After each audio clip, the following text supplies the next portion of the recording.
Vamos lá dar continuidade ao estudo da clínica médica. A gente vai dar início à aula de febre reumática no módulo de cardiologia, mas aqui existem elementos que pertencem também à pediatria, porque a doença ela se intercala tanto para criança quanto para adulto.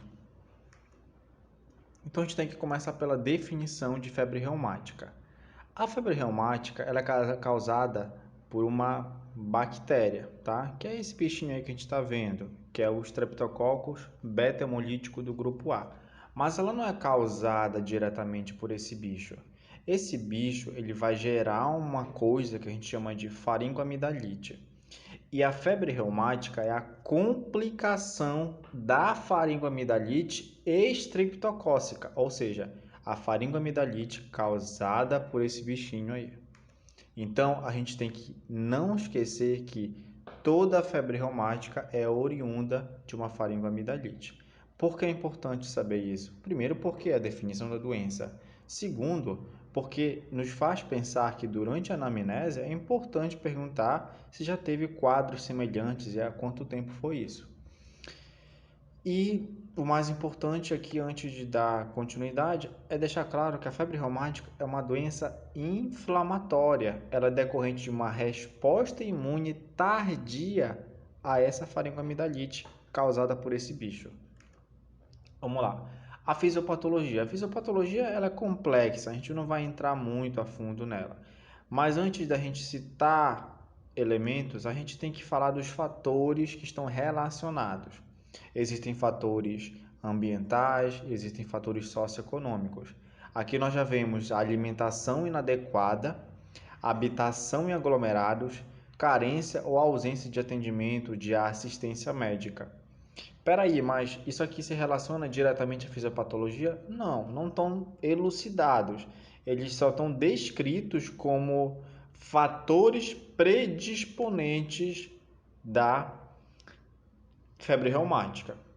Aqui na habitação em aglomerados, ela é um fator ambiental e também socioeconômico, porque isso influencia de alguma forma. A alimentação e a carência já são fatores exclusivamente socioeconômicos. Mas os fatores predisponentes socioeconômicos e ambientais não são únicos. Eles se somam aos fatores genéticos. Por que eu coloquei separado aqui? Porque durante a leitura do artigo e da diretriz, eles são bem claros da seguinte forma. Os fatores genéticos eles estão relacionados diretamente ao desenvolvimento da febre reumática e às suas sequelas. Ou seja, os indivíduos que desenvolvem febre reumática, eles têm uma predisposição genética, ou seja, uma suscetibilidade genética. Por que é importante dar ênfase a isso? Porque muitas doenças, elas não estão descritas dessa forma. A gente diz que a genética, fatores ali genéticos predispõem, estão relacionados à predisposição. Aqui é bem claro, os fatores genéticos da febre reumática, eles são responsáveis diretamente pelo desenvolvimento e sequelas, ok? E dos fatores genéticos existem vários e vários alelos e conjuntos de conhecimentos que a gente não vai adentrar aqui a fundo. Não é o caso, aqui a gente só está tentando ser mais objetivos. Mas a gente só tem que lembrar do HLA-2, classe 2. E se a gente for falar em termos de Brasil, é o HLA, o alelo HLA-DR7. Vamos dar continuidade ao quadro clínico. A gente vai falar aqui no quadro clínico e quando a gente for falar de diagnóstico, a gente vai remeter ao quadro clínico. Por quê? Porque o diagnóstico da febre reumática ele é baseado em critérios, como muitas doenças na reumatologia e até mesmo na cardiologia são, porque são doenças sistêmicas, elas pegam muitos e muitos sistemas. E isso impede com que eu possa, vamos dizer, ter um exame único para caracterizar. Então, eu uso critérios para tornar mais objetivo e consensual o diagnóstico, o que favorece, então, uma melhor conduta, um melhor segmento do paciente. Vamos lá. Um quadro clínico que chama a atenção é a cardite. O que é cardite? O sufixo "it" remete à inflamação e "card" refere a coração. Então, um processo inflamatório do coração. Mas o que seria essa inflamação do coração? Bem, Essa complicação tardia lá que eu falei, que a resposta imune tardia frente ao bicho que a gente já viu, ela pode inflamar, ela pode se ligar à superfície do coração. Então ela pega principalmente endocárdio. Essa cardite, quando está presente, ela é responsável por essa inflamação maior que 90% dos casos é de endocárdio. Ou seja, toda vez que você tiver cardite, provavelmente quem está inflamado ali é o endocárdio. E por que a gente fala nele? Porque quando o endocárdio ele fica inflamado, a gente pode ter algumas complicações, que são, por exemplo, as cardiopatias valvares. Por que eu estou falando disso? Porque o endocárdio, se a gente for falar das válvulas e das válvulas, a gente tem que lembrar que elas são projeções do endocárdio. Então, se o meu endocárdio está inflamado, eu posso estar o quê? Atingindo diretamente as minhas válvulas e as minhas válvulas. Então, clinicamente, como é que eu observo isso? Eu vou ver a inflamação ali? Não. A inflamação ela é descrita para a gente entender melhor, enquanto profissionais da saúde. Mas ela não é vista assim quando o paciente chega. Como é que a gente vê ela? Durante o exame físico, a gente vai observar um sopro sistólico. O sopro sistólico ele vai nos remeter aqui a uma insuficiência mitral. Se está falando de uma cardiopatia valvar, eu tenho um sopro que está indicando isso, então eu tenho que apertar, eu tenho que me tocar, que pode ser então uma inflamação do endocárdio, ou seja, uma cardite, tá bom? Eu poderia dizer então que é uma endocardite? Pode, porque o en, né, refere-se a endocárdio. Isso é uma outra história que a gente vai falar de endocardite infecciosa, não é o caso aqui. Por que não endocardite infecciosa? Porque essa endocardite aqui, ela é decorrente de uma complicação da resposta imune tardia dos streptococcus beta-hemolíticos do grupo A. Não é o bicho que está causando aqui diretamente, ok? Vamos lá. Então, na clínica, a gente vai observar o que? Um sopro sistólico apical, podendo marcar então uma insuficiência mitral. Se a gente, como a gente está observando aqui na imagem, se a gente for ter um sopro diastólico, a gente pode estar pensando então em insuficiência aórtica. Então são achados no exame físico que podem o quê? Corroborar a tua clínica de febre reumática.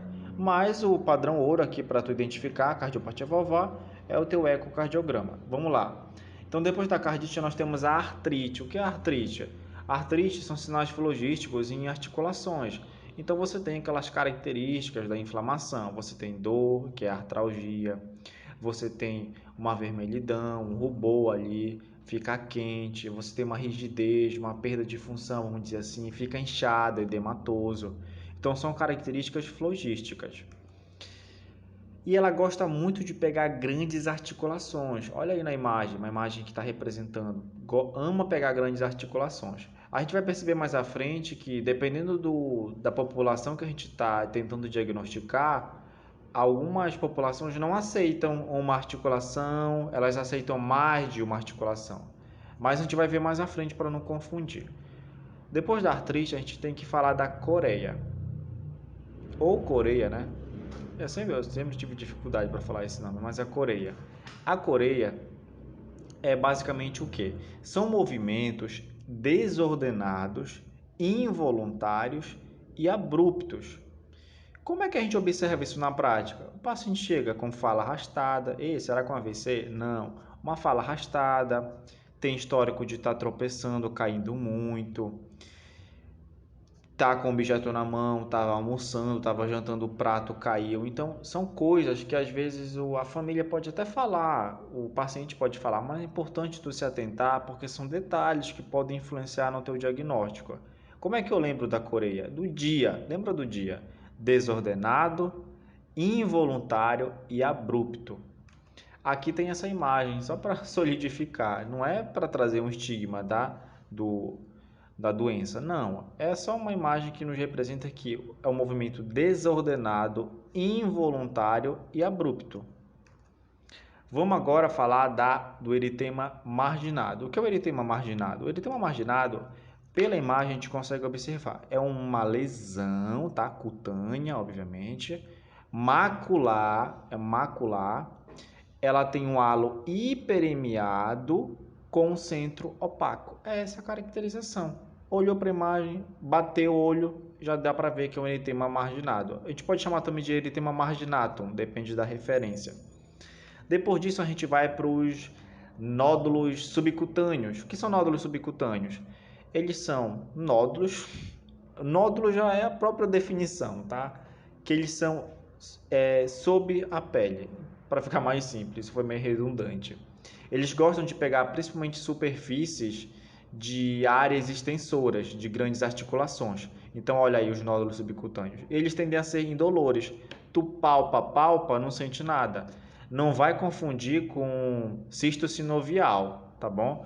Porque às vezes, como eles estão nessas articulações, tu pode se atentar, pode ser um cisto sinovial. Então, tenta fazer uma análise global. Como pega grandes articulações e eles estão nessas quantidades e são indolores, tem que se atentar a isso. No cisto sinovial, o paciente já fala de muita dor, aqui é indolor. Vamos lá agora para o... vamos dar continuidade aqui. Claro que o paciente não vai apresentar só isso aqui, né? Tem sinais e sintomas inespecíficos. A própria artralgia, eu coloquei aqui, mas a artralgia não está dentro de artrite? Tá, mas eu tenho que dar uma ênfase à artralgia, porque ela vai ser adotada lá nos critérios diagnósticos como coisa separada, tá bom? Mas a artralgia é só dor nas articulações. Ela compõe também a artrite. Só para ficar claro isso. E a febre? Claro, febre reumática, olha, a gente tem que lembrar disso. A febre também está presente, tá? Então, não esqueça disso. E claro, faringoamidalite. Por que eu coloquei faringoamidalite? Se o paciente está com uma história de faringoamidalite, provavelmente bacteriana, eu estou olhando ali, eu já tenho certeza que é uma faringoamidalite bacteriana supurativa, eu tenho que pensar então o quê? No bicho que está causando isso aqui. Então, o quadro clínico já nos remete a quem? A causa, que é a faringoamidalite. Então, sempre que tu atender um paciente com faringoamidalite supurativa bacteriana, se atentar para a febre reumática. Por quê? Porque aqui a gente já pode fazer a profilaxia, a gente já pode evitar com que esse paciente tenha essas complicações à frente. Por quê? Porque a faringoamidalite não tratada, ela complica e ela gera quem? A febre reumática. Lembrando que a febre reumática é o quê? É a complicação da faringoamidalite, beleza? Causada pelo Streptococcus beta-hemolítico do grupo A. Vamos dar seguida. O nosso diagnóstico, a gente tem que fazer logo a primeira pergunta. É a primeira vez que o paciente está tendo? Por quê? Porque os critérios, eles mudam se o paciente está tendo a primeira vez ou está recidivando. Então, é importante tu saber isso. É a primeira vez ou não? Depois, tu faz a seguinte pergunta. Qual é o risco desse paciente? É um risco leve? É um risco moderado? Alto risco? Como é que eu sei disso?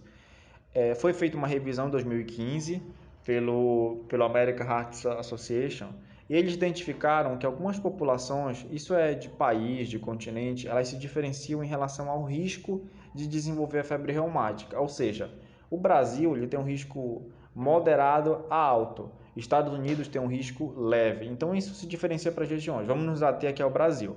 O Brasil sempre vai adotar um risco moderado a alto.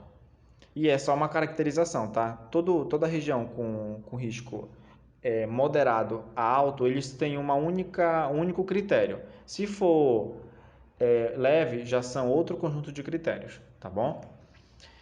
E depois eu tenho que perguntar, é exclusivamente clínico? Nos artigos e na diretriz típico, diagnóstico de febre reumática, ele é clínico. Ele pode ser clínico sim, mas ele é exclusivamente clínico? Não. Por quê? Porque eu posso abrir mão de outros exames complementares que podem reforçar o diagnóstico de febre reumática. A gente vai ver mais à frente, mas também a gente vai ver aqui já nos critérios diagnósticos.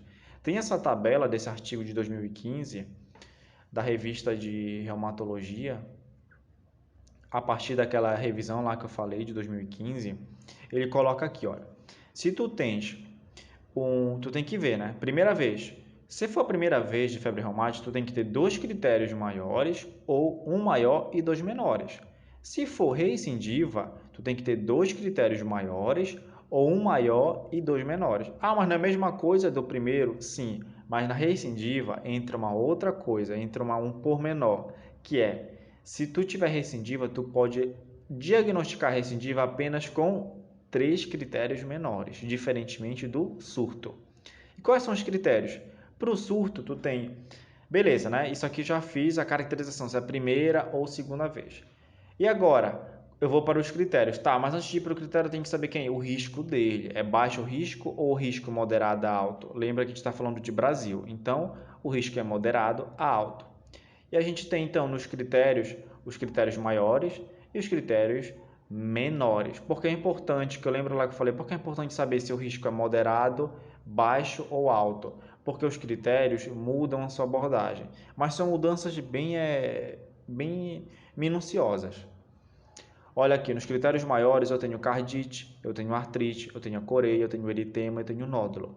Nos critérios maiores da população de baixo risco, a mesma coisa, olha, cardite, artrite, coreia, eritema e nódulo.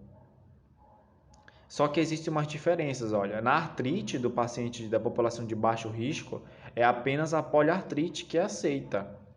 Na população de moderado a alto risco, eu já aceito a poliartralgia e a monoartrite, diferentemente da artrite da população de baixo risco. Beleza? E os critérios menores, eles também mudam, olha. Nos critérios menores da população de moderado a alto risco, eu tenho monoartralgia, eu tenho febre maior ou igual a 38. Nos critérios menores, olha aqui o detalhe, a febre do paciente da população de baixo risco, ela é maior ou igual a 38,5, tem um meio grau a mais. E não é monoartralgia, é poliartralgia. Ele é mais o que? Ele demanda mais critérios, ele demanda, vamos dizer, um limiar maior, vamos dizer assim, para diagnosticar. E tem o VHS. Lembra que eu falei lá que a gente pode abrir mão de exames complementares? Então, se os exames complementares entram nos critérios, que são os critérios de Jones, que eu nem falei, os critérios são os critérios de Jones. Se eles entram aqui para a gente fazer, para a gente efetivar esse critério, para a gente efetivar esse diagnóstico, se esses exames complementares entram, então ele não é exclusivamente clínico, ele também tem uma pegada o quê? Complementar. Então, se tu for pedir uma prova de atividade inflamatória, um VHS, um PCR, isso já contribui também no critério diagnóstico. Então, olha a elevação do VHS, maior ou igual a 60 na primeira hora, e também se repete na população de alto ou moderado risco, maior ou igual a 60 na primeira hora. O VHS também se repete, ok? A coisa que difere entre eles é o eletrocardiograma, que pode ser pedido e pode constatar um intervalo PR prolongado. Só que esse intervalo PR prolongado, ele só vai ser utilizado se eu não tiver cardite. O que isso quer dizer? Exemplo, eu estou aqui em uma população de alto risco, eu tenho uma cardite, eu nem olho para o intervalo PR. Por quê? Porque ele não vai me ajudar. O intervalo PR não entra como critério, ele é excluído. Na ausência de cardite, eu posso usar o intervalo PR como critério menor, ok? Vamos para os exames complementares. Eu posso pedir o quê? Eu posso pedir um hemograma? Posso. O que é que o hemograma vai marcar? Leucocitose, porque eu estou falando a respeito ainda de uma... Posso estar falando de uma faringoamidalite, que ainda está, vamos dizer assim, vamos dizer recente, não é o que acontece. Mas pode estar falando a favor de uma leucocitose, pode estar falando a favor de uma anemia. PAS, provas de atividade inflamatórias. VHS e PCR, que entram nos critérios. Ecocardiograma. Por que o ecocardiograma está aqui? Porque ele é crucial para identificar o que? Cardiopatia valvar. Eletrocardiograma. Entra onde? No intervalo PR prolongado. Cultura de orofaringe, teste rápido e teste sorológico, eles entram aqui como critério necessário para tu identificar aí a presença ou um histórico de faringoamidalite. Na prática, principalmente em termos de Brasil, isso não é acessível, ok? Então, geralmente nunca se faz isso na prática, né? Principalmente em regiões mais afastadas. Nem cultura, nem teste rápido, nem teste sorológico. Tu aborda pela anamnese, pela tua, vamos dizer, historinha, não por esses exames, porque é difícil fazer cultura, nunca tem teste rápido imposto e testes sorológicos também. Mas eu vou deixar aí só para elucidar melhor. Vamos agora para o tratamento. Como é que eu trato a febre reumática? Se eu sei que ela é uma complicação da faringoamidalite, eu tenho que tratar quem? A faringoamidalite. Qual é o tratamento para ela? Penicilina G benzatina, que é o benzetacil, tá? Eu faço 1.200.000 unidades para crianças ou adultos, mas são as crianças que estão acima de 20 quilos, e faço 600 mil unidades, ou seja, metade de 1.200.000 unidades. IM tem que ser IM, se for menor ou igual a 20 quilos, ok? Tá, mas e se for alérgico? Eu posso abrir mão de uma penicilina V oral, 50 miligramas por quilo dia, posso dividir em 4 vezes ao dia, por 10 dias. Posso fazer amoxicilina? Posso, 50 miligramas por quilo dia, posso fazer de 8 em 8 por 10 dias. Eu me confundi, aqui não é para eu falar de quando é alérgico, não. Eu posso usar como alternativa à penicilina G-benzatina, a penicilina V oral e a amoxicilina, tá bem? E se for alérgico, posso usar a eritromicina, 40 miligramas por quilo dia, posso fazer de 6 em 6 horas por 10 dias. E posso também fazer como alternativa, em caso de alergia, às penicilinas, a azitromicina, 20 miligramas, uma vez ao dia, por 3 dias. Tá, vamos agora para isso aqui foi o tratamento. Só que o tratamento ele não se baseia apenas quando eu estou ainda diante de uma faringoamidalite. Eu posso falar também de tratamento das complicações propriamente ditas. Lembra lá que quais são as complicações? Se tu não conseguiu lembrar, lembra da palavra câncer. Eu coloquei aqui porque para a gente fazer uma apanhada não só do que a gente viu no quadro clínico nos critérios, mas também para remeter aqui no tratamento.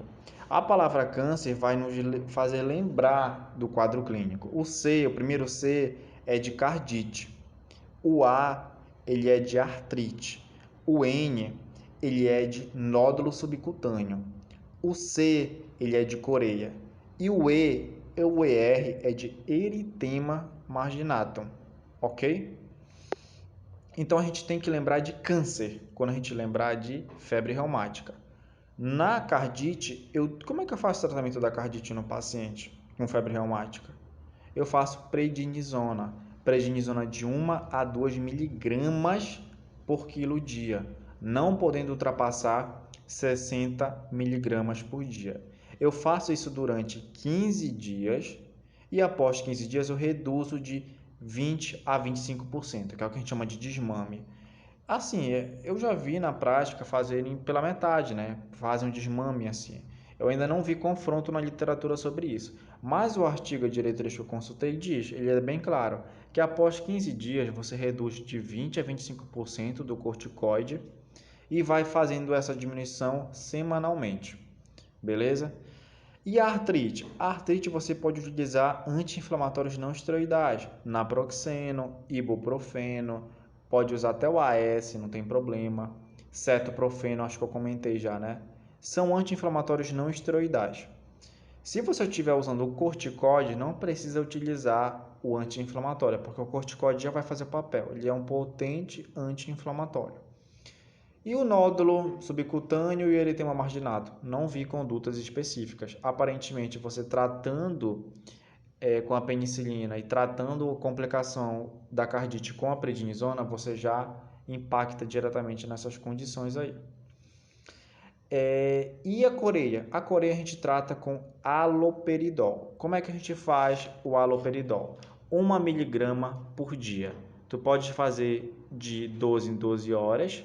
Esse tratamento ele vai durar 3 meses e tu vai aumentando. Tu vai aumentando meia miligrama a cada 3 dias. E tá bom, mas não tem o máximo de haloperidol? Tem. Quanto é? Tu pode usar 5 miligramas por dia. Então, tu começa com 1 miligrama por dia. Se tu começa com 1 miligrama por dia e tu tem que fazer de 12 em 12, então tu vai dar meia miligrama, tá? De 12 em 12. Aí daqui a 3 dias, tu vai aumentar meia miligrama. Então, em vez dele fazer 1 miligrama a dia, ele vai fazer 1 miligrama e meia, tá? Por dia. Aí tu divide de 12 em 12 ou de 8 em 8, escolhe o que for melhor. E tu sempre tem que aumentar meia miligrama a cada 3 dias até o paciente tiver uma remissão. Ele coloca no artigo 75%, mas não dá para na prática tu conseguir especificar isso, né? Então na prática tu pensa o seguinte, que ele se tiver uma boa remissão, tu para. ou tu tenta chegar no máximo, se ele não fizer a remissão que tu espera. Qual é o máximo de haloperidol? 5 miligramas. Tudo isso via oral, tá bom? Então eu coloquei aqui na imagem o haloperidol, que é o nosso Aldol, e a prednisona. Beleza? E em termos de profilaxia, como é que eu faço a profilaxia da febre reumática? Bem, se tu já diagnosticou uma faringoamidalite bacteriana supurativa, tu tem que tratar com penicilina benzatina, tá? Se tu tratar, tu já fez a profilaxia primária. E quando é a profilaxia secundária?